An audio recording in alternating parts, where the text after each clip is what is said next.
¿Cómo llegaste a ser tú? Hablemos de nuestro camino, el que hemos construido con avances y retrocesos. Juntos, trataremos de explicar cosas que mucha gente no conoce sobre nuestro mundo. Conoceremos mitos, nos reiremos de tabús. Bienvenidos a Together, con Milton Montoya, una crónica de los cambios vividos por lesbianas, gays, trans y bisexuales en el siglo XXI. Porque Together somos más perros.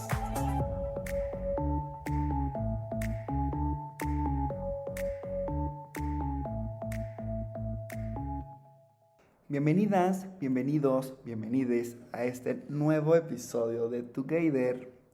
Desde que Bergoglio llegó a la cima del poder de la iglesia, como siempre había soñado, los medios de todo el mundo hacen lo imposible por presentar cada gesto como una revolución, un hecho histórico, un cambio de época. Como si cada vez que el Papa argentino guiña un ojo o dice 3 palabras lindas, estuviera cambiando alguna cosa real y concreta. Fue lo que pasó de una manera que mezcla lo cómico con lo patético, con el sínodo sobre la familia del 2014, que debería actualizar la medieval doctrina católica sobre el asunto. Generaron una expectativa enorme sobre los trascendentes cambios que traería el sínodo, que obviamente no llegaron.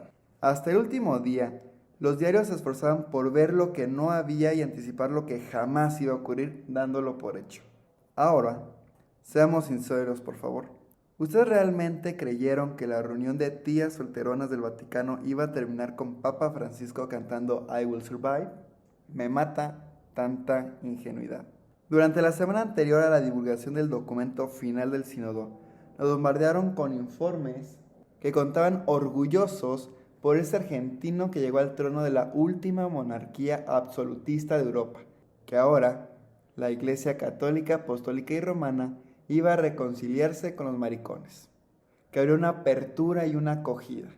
Ya no dirían que somos sodomitas, pervertidos, desviados, antinaturales, pecadores, en fin, una pandilla de trasgasables que irán al infierno por maricas. Dijeron que era histórico, revolucionario, una tormenta, un cambio de época. No esperaron siquiera ver el documento, porque las ganas de confirmar que Francisco no es más Bergoglio y la Iglesia Católica no es más apostólica ni romana, tiene obnubilada la prensa de casi todo el mundo, y más a la nuestra. Tienen unas ganas bárbaras de creerle. La primera versión del documento, que pretendía resumir lo discutido por los obispos, vestidos con sus largas faldas negras y sus olideos y cinturones rosados, se titulaba Relatio Post Disceptationem, y para alegría de los más papistas, traía 3 párrafos hablando de los homosexuales. Y curiosamente, el término no venía acompañado por las ofensas de siempre. Extra, extra.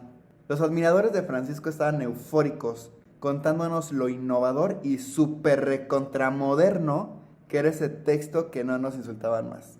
Decía, presten atención, que los homosexuales tenemos dones y talentos, y que podemos ofrecérselos a ellos, la comunidad cristiana, y solo a ellos, claro.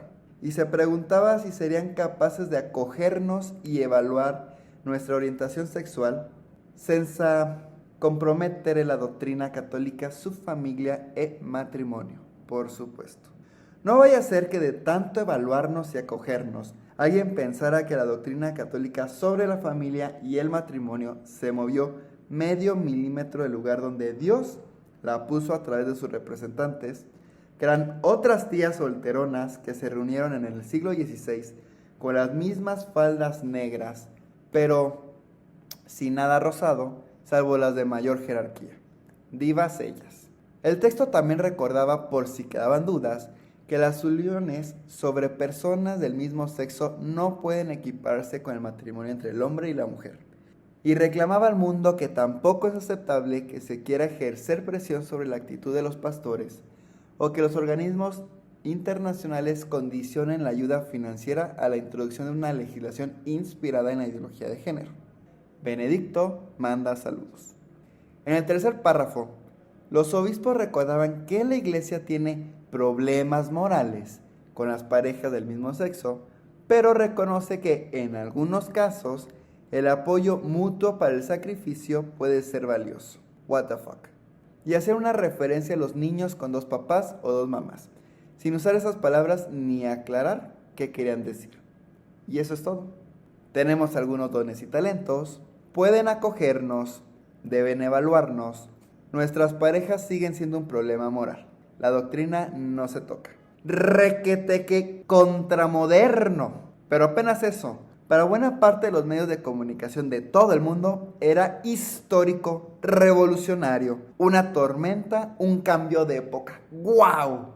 Hagamos de cuenta, por un instante, que el sínodo hubiese terminado ahí y que fuese el documento final. Y hagamos de cuenta, por un instante, que no fuese sobre los homosexuales, sino sobre judíos o negros. Y que dijese que, con palabras parecidas, que tienen algunas cosas buenas, una que otra virtud, por lo cual estaría bueno acogerlos y evaluarlos, sin que eso comprometa la doctrina de la Iglesia sobre la judeidad y la negritud, que como sabemos es bien clarita. Me imagino que los negros y los judíos estarían contentísimos con semejante demostración de cariño y admiración. Pero tú quieres demasiado, no reconoces que es un avance. ¿Cuál avance? A ver, explícame. Dicen que tienen dones, talentos. Antes decían que eran unos maricas de mierda que se iban a ir al infierno. Es un avance. No seas tan exigente, por favor. Pero no, ni siquiera eso.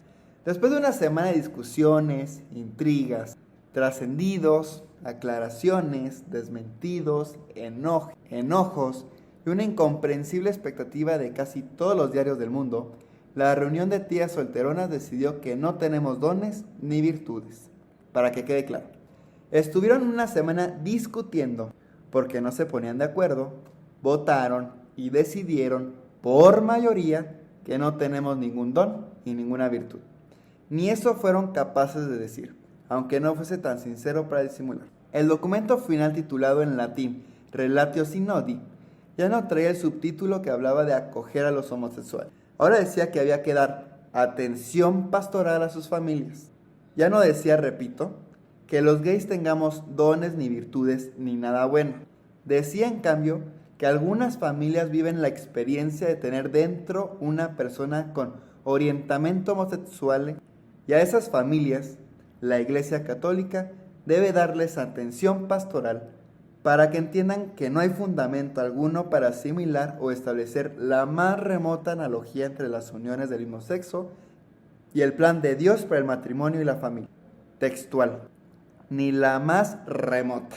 Lo dicen estos señores de edad avanzada, desempleados y económicamente inactivos, que hablan en latín, usan faldas negras y solideos y cinturones rosados, y son expertos internacionales en familia y matrimonio, pese a ser oficialmente castos, vírgenes, solteros y sin hijos. El plan de Dios, al que ellos tuvieron acceso a través de la Wikileaks divina, no incluye a los homosexuales. ¿Entendieron, panda de maricas?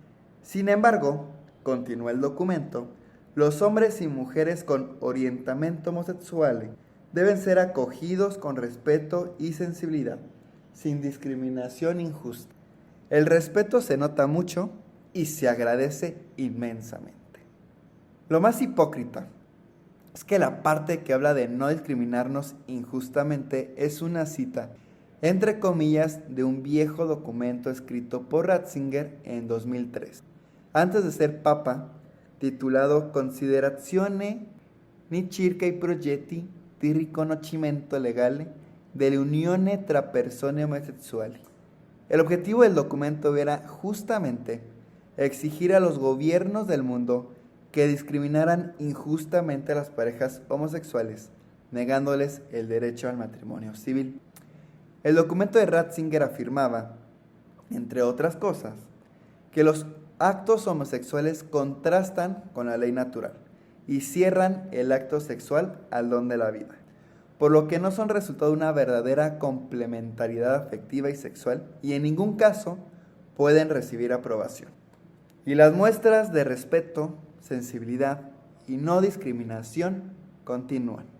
Los actos homosexuales están condenados como graves depravación, y aunque no pueda decirse que los que padecen esta anomalía sean responsables de ella, cometen actos intrínsecamente desordenados.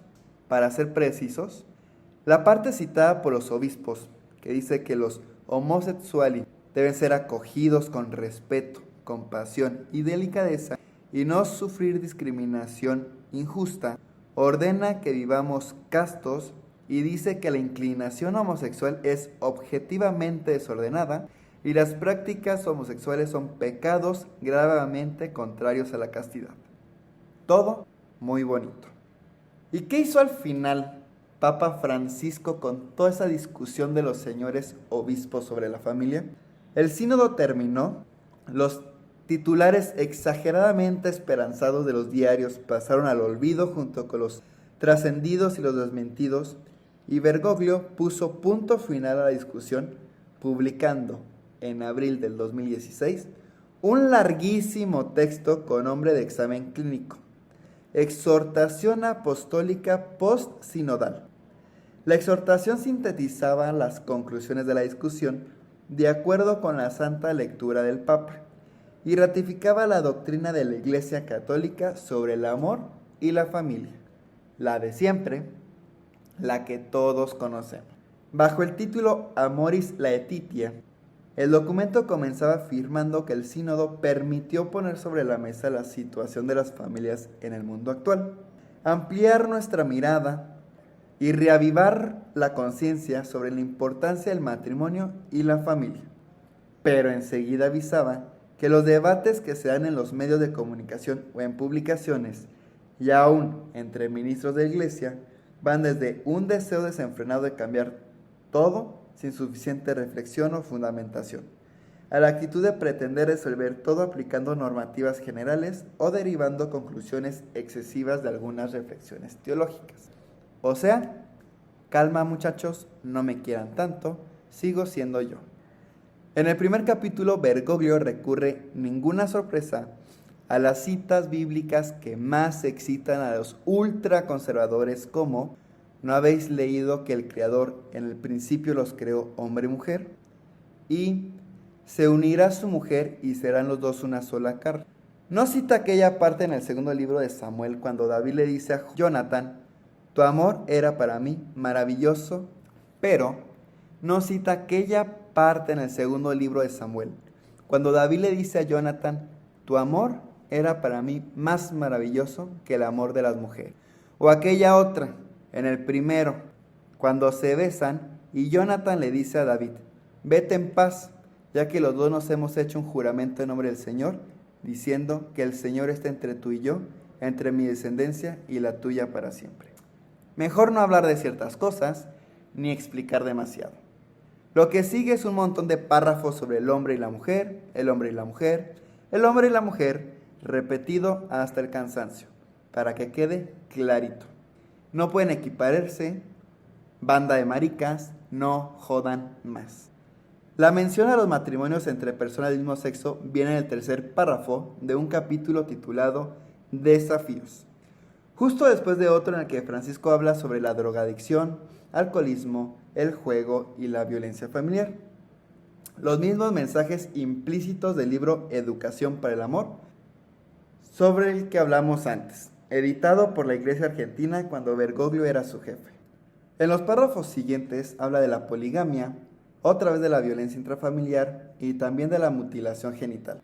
Finalmente, para cerrar, menciona la ideología de género, expresión con la que el Vaticano se refiere a cualquier tipo de reconocimiento de derechos para las personas LGBT y a toda forma de divulgación de conocimientos científicos sobre género y sexualidad.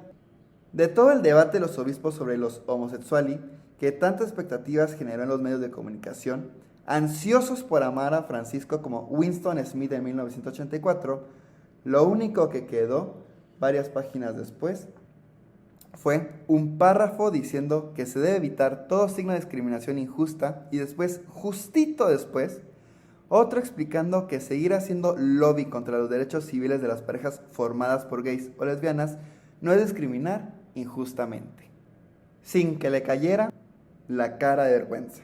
Más de una década después, la Iglesia Católica, que sigue siendo apostólica y romana, bajo el reinado de Francisco, que sigue siendo Bergoglio, continúa empecinada en la misma doctrina homófoba anacrónica. Aunque su departamento de marketing y relaciones públicas ahora funcione mucho mejor, y algunos crean que ya ha cambiado algo.